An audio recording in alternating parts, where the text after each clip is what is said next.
রাষ্ট্র পরিচালনা একটা রাজনীতি এবং একটা বড় মেকানিজম। কাজে এইখানে কোথাও কোথাও আপনার কঠোর হওয়া লাগবে, কোথাও কোথাও আপনার সফট হওয়া লাগবে।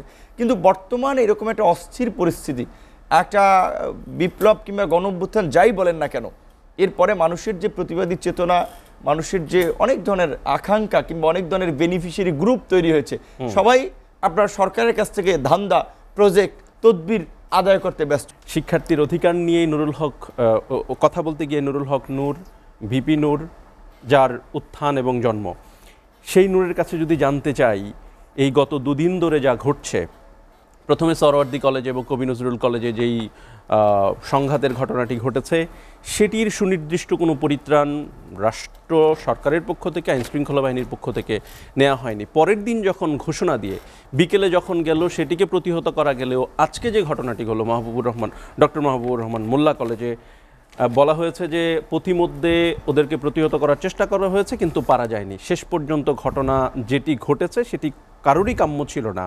এই শিক্ষার্থীদের এই যে ঘটনা, সেখানে শিক্ষা উপদেষ্টা, স্বরাষ্ট্র উপদেষ্টা, তাদেরও সুস্পষ্ট কোনো বিবৃতি এখনো পর্যন্ত আমরা পাইনি। কিভাবে মূল্যায়ন করবেন আপনি?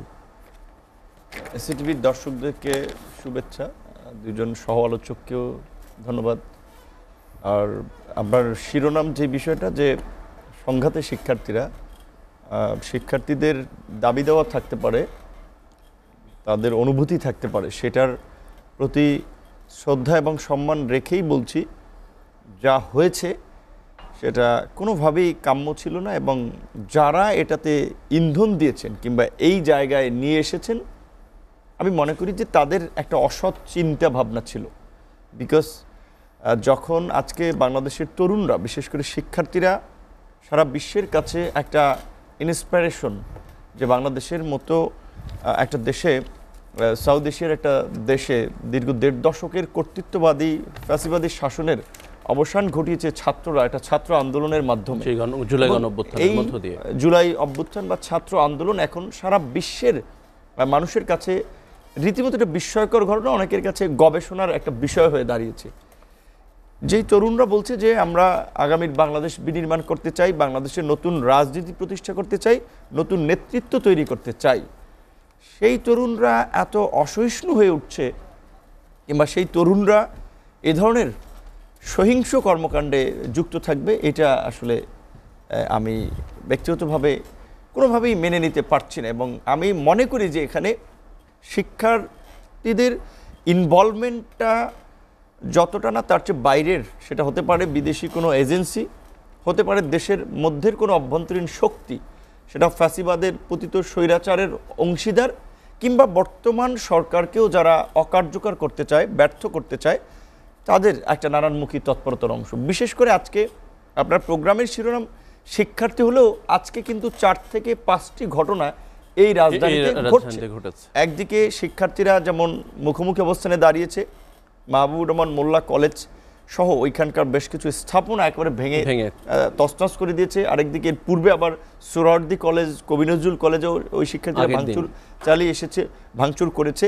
আপনি একটা আমরা স্বাভাবিক দৃষ্টিকোণ থেকে চিন্তা করেন, ইন্টারমিডিয়েট পড়ুয়া শিক্ষার্থীরা, মাহবুবুর রহমান মোল্লা কলেজ কিংবা আরও 2-3টে কলেজের শিক্ষার্থীরা কবি নজরুল কলেজ কিংবা সোহরাওয়ার্দী কলেজের মতো একটা গ্রাজুয়েশন লেভেলের কলেজ, সিনিয়র মানে ওদের চেয়ে যারা পড়ে কিংবা রাজনীতি বেশি একটি, ওখানে ভাঙচুর চালাবে, এটা স্বাভাবিক ঘটনা এবং স্বাভাবিক শিক্ষার্থীদের উদ্যোগ মনে হয় না। কিংবা আবার এখান থেকে ঘোষণা দিয়ে ওইখানে যাওয়া হচ্ছে। দুঃখজনক হচ্ছে যে পুরো ঘটনায় শুরু থেকে শেষ পর্যন্ত আইনশৃঙ্খলা বাহিনীর একটা কিংকর্তব্য বিমূঢ় ভূমিকা আমরা লক্ষ্য করেছি। এই শিক্ষার্থীদের আন্দোলনের পাশাপাশি আজকে এই আপনার ইসকনের নেতা চিন্ময় দাস ব্রহ্মচারীর গ্রেপ্তারকে কেন্দ্র করে আবার কিছু সংখ্যালঘু সম্প্রদায়ের নেতৃবৃন্দ এবং আওয়ামী লীগের নেতা কর্মীদেরকে নিয়ে বিভিন্ন জায়গায় মিছিল এবং শাহবাগেও আর একটা অস্থিতিশীল পরিস্থিতি সৃষ্টি করার চেষ্টা করা হয়েছিল। অহিংস গণ অভ্যুত্থানের ব্যানারে আবার ঢাকায় আপনার আরেকটা জমায়েত এবং বেশ কিছু এরকম ঘটনা দেখেছি। তো একদিনে এতগুলো ঘটনা আমার কাছে এটা স্বাভাবিক মনে হয় না, মনে হচ্ছে এগুলো পূর্ব পরিকল্পিত। এবং এই সমস্ত ঘটনা থেকেই কিন্তু অন্য অঘটন ঘটানোর জন্য পতিত স্বৈরাচারের একটা তৎপরতা আমরা এই সরকারের গঠন থেকে লক্ষ্য করেছি। তো আমি শিক্ষার্থীদের এই ঘটনা কেন আইনশৃঙ্খলা বাহিনী, গোয়েন্দা সংস্থা আগাম তথ্য পেতে ব্যর্থ হয়েছে, কিংবা সরকার এই ঘটনাটা জানার পরেও কেন ব্যবস্থা নিতে তো ডিলে করেছে? প্রথম একটা সংঘাত সৃষ্টি হয়েছিল ঢাকা কলেজ এবং সিটি কলেজের মধ্যে। কখনই তো আইন শৃঙ্খলা বাহিনীর খুব গুরুত্বের সাথে বিবেচনা করা দরকার ছিল যে এই ধরনের ঘটনা আরও ঘটবে। বুটেক্স এবং পলিটেকনিকের বুটেক্স এবং ইসের এখানে কেন, মানে এই ধরেন আমাদের সরকারের 3 জন ছাত্র উপদেষ্টা আছে, তাদের প্রতি ছাত্রদেরও সিম্পাথি আছে, সহানুভূতি সেন্সেশন আছে, তাদের প্রতি ভালোবাসা আছে, প্লাস হচ্ছে এই সরকারের যারা উপদেষ্টা অন্যান্য উপদেষ্টারা আছে তাদের প্রতিও শিক্ষার্থী বা তরুণদের অন্যান্য মানুষের যে একটা ইতিবাচক মনোভাব, সেটা তাদেরও খুব কোনো ভিজিবল কোনো রোল দেখতে পাচ্ছি না। ঘটনাগুলো খুব আসলে আমাদেরকে ভাবাচ্ছে যে এইভাবে যদি চলতে থাকে একটা সরকারের 100 দিনে এরকমের এখনও বিশৃঙ্খলা, এবং এটা কিন্তু দেশ সম্পর্কে বিদেশিদের কাছে আন্তর্জাতিক পরিসরে খুবই বাজে মেসেজ দিচ্ছে, যেটা আলটিমেটলি আমি মনে করি এই ঘটনাগুলো যদি এখনই নিয়ন্ত্রণ করা না যায় সামনে আরও নতুন নতুন সংকট বাড়বে, যেটা কিন্তু এই সরকার তথা আমাদের কারোর জন্যই সুখকর হবে না। এই ঘটনাগুলোর লাগাম টানা জরুরি এবং ঘটনাগুলোর মূল কারণ খুঁজে এর প্রতিকারের আসলে পথে হাঁটাটা আমাদের জন্য জরুরি। কিন্তু আমরা এখন পর্যন্ত সরকারের খুব বেশি কিংবা আইন শৃঙ্খলা বাহিনীরও খুব বেশি তৎপরতা দেখিনি। এর মধ্যে একটা কথা বলে রাখা প্রয়োজন, আমরা যেটা শুনতে পাচ্ছি পুলিশের আইজিপি এবং ডিএমপি কমিশনারকে আপনি জানেন যে সরিয়ে দেওয়া হয়েছে, সেটিকে কেন্দ্র করেও আইন শৃঙ্খলা বাহিনীর মধ্যে বোধহয় কিছুটা ক্ষোভ তৈরি হয়েছে, বা অনেকে এটা মেনে নিতে পারছে না কেন অবসর থেকে দুজনকে এনে বসানো হলো। তাহলে পুলিশ এবং আইন শৃঙ্খলা বাহিনী কি সেই কারণে কিছুটা নিষ্ক্রিয় কিনা আমি জানি, এবং কোনো রাজনৈতিক দলও এই আইজিপি এবং ডিএমপি কমিশনারের অপসারণকে কেন্দ্র করে রিয়্যাক্ট দেখিয়েছে সরকারের সাথে। তো তারাও সরকারকে একটা মেসেজ দেওয়ার জন্য এই ঘটনার সাথে ইনভলভমেন্ট আছে কিনা, যে তোমরা সরকার থেকেও তো বলা হচ্ছে যে আমাদের সরকার থেকেও তো বলা হচ্ছে যে আমরা আসলে কঠোর হতে চাই না, আমরা যে কঠোরতা থেকে এসেছি সেই কঠোর আবার হতে চাই না। পাবলিক যে দায়িত্বরত পুলিশ অফিসার ছিলেন উনি বললেন যে আমাদের পুলিশ প্রস্তুত ছিল, কিন্তু পাবলিক কনসেনসাসের কারণে মানুষ কি মনে করবে আবার যদি কঠোর হয়, সেই কারণে আমরা কোনো রকমের এখন ধরেন আমি একটা উদীয়মান রাজনৈতিক দলের নেতা, জনগণের পক্ষে কিংবা পপুলিস্ট ধারণা বলেন সেটার পক্ষে অবস্থান নেওয়াটা আমার জন্য মানে এই মুহূর্তে দরকার। কারণ জনগণ যদি আমার বাইরে চলে যায় সেন্টিমেন্টের বাইরে, তাহলে তো আমি রাজনীতি করতে পারবো না বা উদীয়মান একটা পার্টি ফ্লোরিশ হতে পারবে না।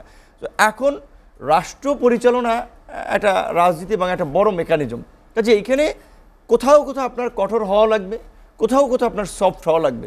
কিন্তু বর্তমানে এরকম একটা অস্থির পরিস্থিতি, একটা বিপ্লব কিংবা গণঅভ্যুত্থান যাই বলেন না কেন, এরপরে মানুষের যে প্রতিবাদী চেতনা, মানুষের যে অনেক ধরনের আকাঙ্ক্ষা কিংবা অনেক ধরনের বেনিফিশিয়ারি গ্রুপ তৈরি হয়েছে, সবাই আপনার সরকারের কাছ থেকে ধান্দা, প্রজেক্ট, তদবির আদায় করতে ব্যস্ত। যার যেখানে মিলছে না সে সেখানে সরকারকে তুলোধনা করছে, সরকার উপদেষ্টাদের বিরুদ্ধে দাঁড়াচ্ছে।